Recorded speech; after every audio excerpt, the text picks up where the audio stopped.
English में कुछ और कॉम्प्रिहेंसिव वोकैबुलरी समझने की कोशिश करते हैं। आइए, सबसे पहले लिखा हुआ है alive and kicking. Alive and kicking का मतलब होता है हशाश बशाश, बिल्कुल पुरजोश। मैं कहता हूँ कैसे हैं आप, कहते हैं I am alive and kicking. Alive and kicking, बिल्कुल पुरजोश।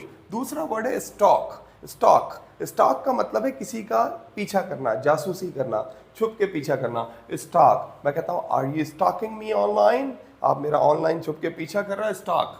ओके फिर है pass the bug, one of my favourite. अपनी जिम्मेदारी किसी और पे डाल देना। I will not tell you any work because I know you will pass the bug. मैं आपको कोई काम नहीं कहूंगा, मुझे पता है आप अपनी जिम्मेदारी किसी और पे डाल दोगे। The next one is very interesting, that is mulish. Okay mulish, mule खच्चर एक जानवर ना, म्यूल से वर्ड निकला, ये म्यूलिश। म्यूलिश का मतलब है बहुत जिद्दी। आप कह सकते हैं ढीठ।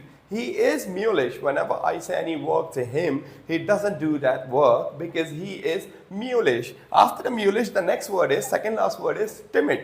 Timid means बुज़दिल, डरपोक। Timid, बुज़दिल, डरपोक, coward भी जिसको कहते हैं, timid. He is timid. He will not take part in politics because he is timid. The next one is toddler. The last one, toddler. Toddler का मतलब है ऐसा बच्चा जिसने चलना सीखा हो। A baby who has just learned to walk. Okay, मैं कहता हूँ he is toddler in mathematics. I'm learning computer nowadays, so I'm toddler in computer. I'm learning driving, that means I'm toddler in driving. So the first word is alive and kicking. हर वक्त पुरजोश, बिल्कुल ठीक ठाक, हशाश बशाश. The next word is stalk, किसी का छुप के पीछा करना.